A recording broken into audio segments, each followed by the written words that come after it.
Imagine my shock. The official Tesla Japan account today posting a video with the caption, translated via Grok, full-scale test driving of FSD supervised has begun, and spoiler alert, another flawless drive showing off Tesla's general solution to autonomy. Guess what? 0 interventions, imagine that. How on earth did Tesla do this? The answer, of course, is teaching their vehicles how to drive, period, as opposed to teaching their vehicles how to drive in a pre-mapped, safe little sandpit.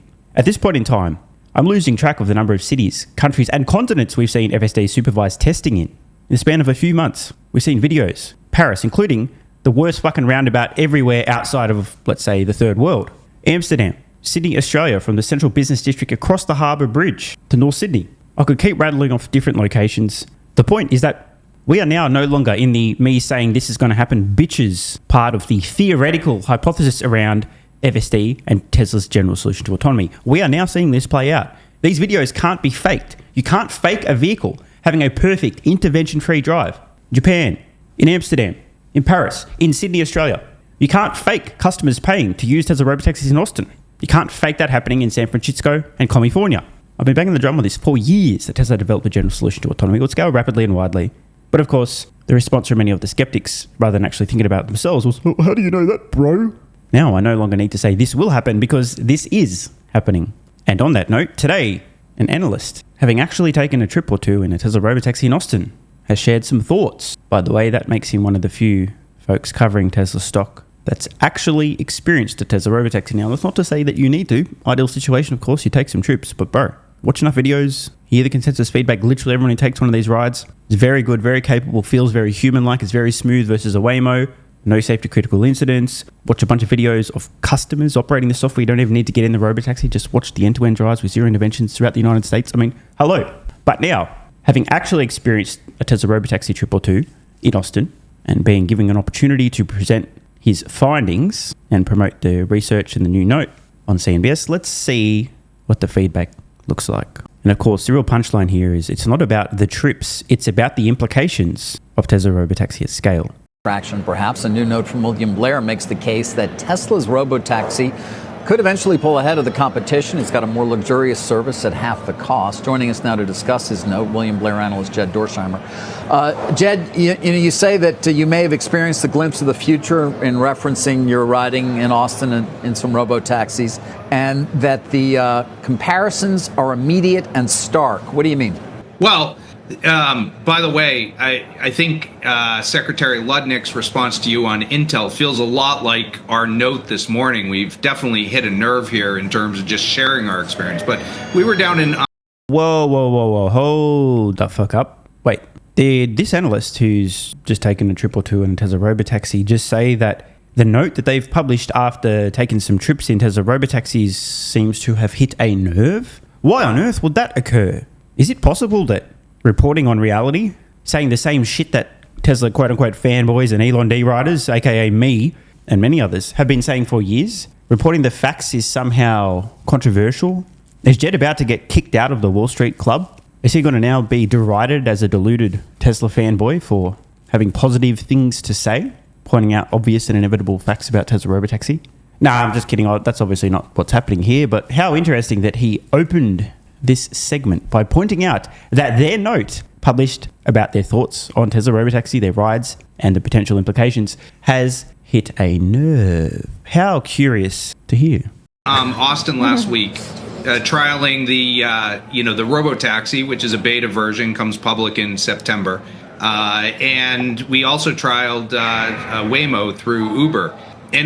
Perfect. So I have a couple of predictions. Given the fact that this note, according to Jed himself, has hit a nerve, triggered a few people, I suspect that we are about to discover that Tesla's Robotaxi service in Austin, where they obviously tested both Tesla and Waymo's service, was comparable in terms of, let's say, wait times, if not better, on par. That matters to consumers. Comparable, if not significantly cheaper, in terms of cost per mile. We're seeing, by the way, that Waymo is actually charging a massive premium right now. It turns out a lot of people would prefer 0 human driver and pay a big premium for it.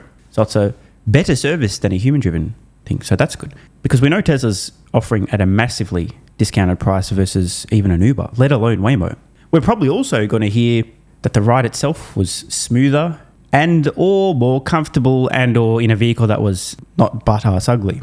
e.g. the facts, which again apparently have hit a nerve. Our experience was surprising. I mean, the Tesla drove much more autonomously, felt a lot more like a person was driving that. It was a very comfortable. There were no safety issues that we had in any of our rides, and it surprised me to the upside. I was pleasantly surprised by this experience. Yeah. Well, what were you expecting? Kind of called it, didn't I? Now, this is interesting to hear, just the fact that he was surprised, as opposed to me, who's like, I told you motherfuckers this was going to happen, and here we fucking are. This is important, though, because I think this is the second group covering Tesla stock that have actually had somebody from their team ride in a Tesla Robotaxi so far. Now, I could be wrong. If anyone knows of any others, please let me know.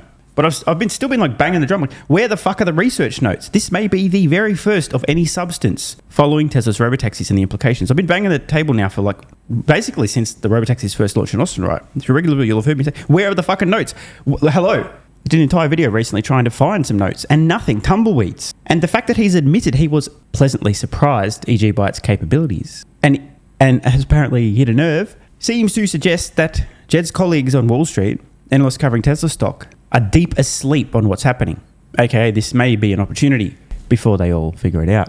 We also heard him describing the ride as smooth or human-like. Now, the reason for this, as we know, and if you don't, about to tell you, is because Tesla trained this latest version of FSD. They did a huge rewrite, give or take, call it 2 years ago, trained purely end-to-end on video of good human drivers. Prior to that, there were hundreds of thousands of lines of code teaching the vehicle essentially how to drive, the rules of the road, blah, blah, blah. There's none of that. And here's the thing with AI. If you train on high-quality data, for example, the best human drivers, you will have an output that results in a vehicle that drives like the best human drivers. And if you do not have a sufficient volume of data, high quality data on which to train, your software will not have said capabilities. Now, none of this should surprise regular viewers of the channel. Doesn't surprise me. But it is interesting to hear that Jed himself admits he was pleasantly surprised and explains why. No issues at all, smooth, human-like, blah, blah, blah, blah, blah. P.S. I don't think Jed's getting invited to the Wall Street colleague Christmas party. Expecting? I mean, I assume you've ridden in Waymos and the like, so I'm just curious what your expectations were, and then talk about pricing for me, because I know that also is something you've noted. I was expecting something that was more like Waymo, and for us, I've taken many Waymo rides. Right, I got to stop, man. I'm going to talk a lot in this video, but notice what he said there. He was expecting something that was more like Waymo. You know why? I pointed this out as well. From the outside, if you don't understand the distinction with how Tesla has achieved what they've achieved, their general solution of autonomy, training video, end-to-end, human drivers, they don't pre-map in HD, they don't need LiDAR, blah, blah. You look at a vehicle that's operating without a driver and go, oh, well, they're all the same, right? It's just like if you were to look at, say, a Tesla Model Y. On the outside, it looks very much like an internal combustion engine vehicle, but on the inside, it's a computer on wheels, completely different architecture, totally different. To the average person, you'd assume they're roughly the same, but they are not. And this is one of those things that seems to get me a lot of traditional investors. They see, quote unquote, Waymo, which I think means way more expensive. I think that's why I use the quotation marks. I think that's what they're really getting at, way more expensive than Tesla. They see other companies with what they describe as robotaxis and go, well, look, see, everyone's doing robotaxi and see it. It's exactly the same as Tesla. Therefore, there's going to be lots of competition for Tesla and there's no distinction between what they're doing. But as I just opened the video with, hello, Japan, FSD supervised, it's happened everywhere, almost instantaneously. This is very important. So I've got to give credit to Jed for two things. One, for actually taking the time and taking some trips in a Tesla Robotaxi. And two, publishing his thoughts, which are incredibly insightful.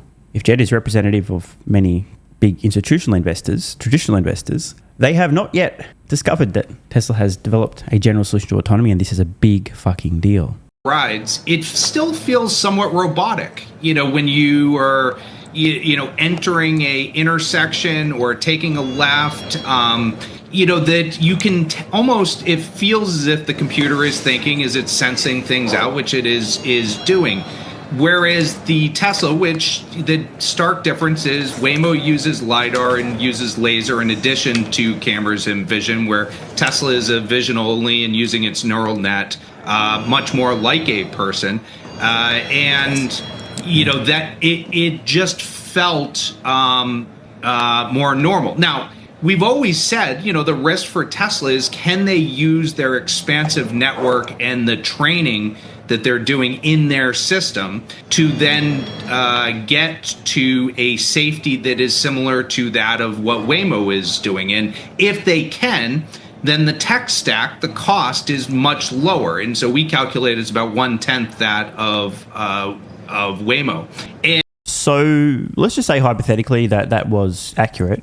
If Tesla has a cost to offer a service to a consumer that is one order of magnitude less than their next closest competitor, meaning in theory they can price their service dramatically below and still make massive profits, then the only other thing you need to know is, can they match the capability, e.g. the safety profile of that competitor? And if they can, how does the competitor whose cost is an order of magnitude more to offer a comparable service stay in business? And the answer is they don't, motherfuckers. And so can they use the lower cost to weaponize pricing as a way to take market share? Because they are, the David in this market. They are the newcomer into the market, and so they need to be the disruptor. And their pricing was half that of Uber, just in the small sample set of experiences that we had last week. So I have to be fair to Waymo. At this point in time, it's really not worth paying any attention at all to what Tesla's currently charging consumers. It's still super early days, super low scale. I mean, they trolled at $4.20 and $6.90 fixed prices per trip initially. So I wouldn't read too much into what they are currently charging. However, it is a fact with a massive cost advantage for the hardware itself that Tesla will be able to offer a much more competitive cost per mile for this service at scale. But until Tesla is operating at scale and has dynamic pricing based on wait times and their fleet size and blah, blah, blah, wouldn't read into the current pricing too much. Don't use that to extrapolate in your own valuation models, blah, blah, blah. But as I said, they will have an unbeatable cost advantage, and they will price competitively because it's directly in line with their mission statement. The more consumers using Tesla Robotaxis, e.g. electric vehicles, the more Tesla is accelerating towards transition to sustainable energy. So they will drive their costs down as fast as they can without wait times getting ridiculous. I've said this a million times because it's true. But don't read too much into the current cost per mile, cost per trip, etc., because it's not a good insight into the long term. You said at the outset that your report hit a nerve. I'm just curious, what kind of feedback have you gotten to say that? Man, David is an absolute legend. This is a brilliant question, and I'm glad he's asked. Now, I don't know what the response will be, but I did speculate previously as to why this may have occurred. Let's see how close to the mark I was. I feel like I came up with, 6-minute abs and something about Mary, that people have been led to believe that, that it has to be, fall into this camp where you have to have LiDAR or, and vision's not going to work, or you kind of fit into that, vision model. And the two don't seem to talk to each other. It's two different languages. And so the response has been somewhat visceral this morning. I mean, it should be worth noting. A visceral response. So this is what happens when people who have a worldview find that the very foundation on which they've built this worldview is deeply flawed and collapses before their very eyes. For years, these so-called experts, who retards have outsourced their thinking to, have claimed that you must have LiDAR and radar and gaydar and every sensor on the planet to successfully solve autonomy. And if you don't, the only reason you don't have those sensors is because you're cutting corners to cut costs, which will be dangerous. It is not possible to drive with pure vision, even though there's a billion fucking examples of a 2-camera vision-only system working on Earth today, driving vehicles fairly well. They're called humans. I mean, how many more proofs of concept? 1 billion plus examples of a system, technology that works, vision only, plus a neural net can drive a vehicle fairly well. I mean, maybe they needed 10 billion examples. I mean, these people have to be brain dead. This argument never made sense. It's obviously, in theory, possible. So then the next question was, can we see evidence of this being successful? And all you need to do is watch the progress of Tesla FSD. They removed radar from their vehicles a few years ago because they didn't need it, and it was actually counterproductive. At that point in time, if you were paying attention to what the vehicle was doing and watching people's drives end to end, you would see, they're making massive progress with this pure vision approach. They're on the path to solving autonomy, vision only, just like humans do. This is obviously going to work from a technological point of view. It's obvious that LiDAR is unnecessary. Therefore, who cares what these morons in academia are saying? Who cares what the so-called experts are saying? Who cares what the people who run or have founded LiDAR companies are saying? Who cares what analysts are saying? Who cares what the media is saying? Who cares what anyone is saying? Let me just believe my own eyes, pun intended. And what's happened, according to Jed here, is many of these people who were unwilling to actually engage their own brain and think about this, who outsourced their thinking, are now suffering Imagine your entire worldview is based on a fact that you discover to be completely erroneous. Option 1 is you just cope, lash out and attack, remain in a pseudo state of cognitive dissonance where, despite the evidence to the contrary, e.g. guy in a suit, Tesla stock analyst who obviously should know that you need LiDAR, otherwise it won't work, saying, well, you don't need LiDAR and the Tesla Robotaxi was much better and smoother than Waymo. Instead of believing that, you still want to hold on to your existing previous belief that you must have LiDAR, otherwise Robotaxi cannot possibly work and or it'll be super dangerous. At this point, somebody with a few brain cells and some humility might think, oh, I guess I was wrong, even though I could have known this years ago just watching the progress. Oops. Alternatively, you could just get really mad as if somebody's hit a nerve and just lash out, have a visceral response. I mean, that's one way to deal with encountering facts that completely change your previous assumptions about something. Great way to lose money if you're an investor, though. That, we recently downgraded Tesla shares because of our concern with the regulatory tax credits and the margin structure, which is lower. So while this is positive, we've also got confirmation that the regulatory tax credits are market has ostensibly gone to zero. And so that's going to be a margin hit. It is a balanced approach. But, on the point on, vision versus LiDAR, it seems to be a hot button for investors. Yeah, without a doubt. And it's something they've discussed with Elon himself. I have to say, it's so crazy to me that this is a hot button for investors. We are years beyond the theoretical. We've been able to watch the progress of Tesla's vision-only approach over the last few years. It's obvious it was working and was improving and would solve autonomy. At that point in time, there's no more controversy. Yet still, as I record this today, there are people who are adamant. No LiDAR, no radar, can't possibly safely solve autonomy. Boggles the mind. As well. And obviously, he makes the point that it's better. Jed, we're going to leave it there for today. I always appreciate it. Thank you. Yeah, thanks for having me back. Just wanted to wrap up by reading a post I saw some guy with 3 first names make on X after Tesla Japan posted this FSD supervised video, the very same video I featured at the beginning of today's episode. He wrote, "It's G fucking G." By the way, if you're not a gamer nerd, good game as in it's over. It's done. The post continues. "It's wild how some people, having seen FSD supervised operating globally across major cities with 0 interventions, can't join the dots. Tesla wins. Big. Scales fast. Takes the lion's share of Robotaxi profits. They're the only company with general autonomy and scale." I think he has a point. And my point in today's video is that even today, still, Jed appears to be one of the only analysts, if not the only analyst covering Tesla stock, who's even considered this might be a likely outcome. Took nearly 2 months of me saying, where are the fucking notes for the first note specifically on Tesla Robotaxi and its implications? And the response, in Jed's own words, seems to have hit a nerve. People lashing out, a visceral response. Seems a bit irrational to be so emotional about a note from an analyst just sharing their experience with Tesla Robotaxi. Want more content? Early access? A bunch of perks? Click the links in the pinned comment.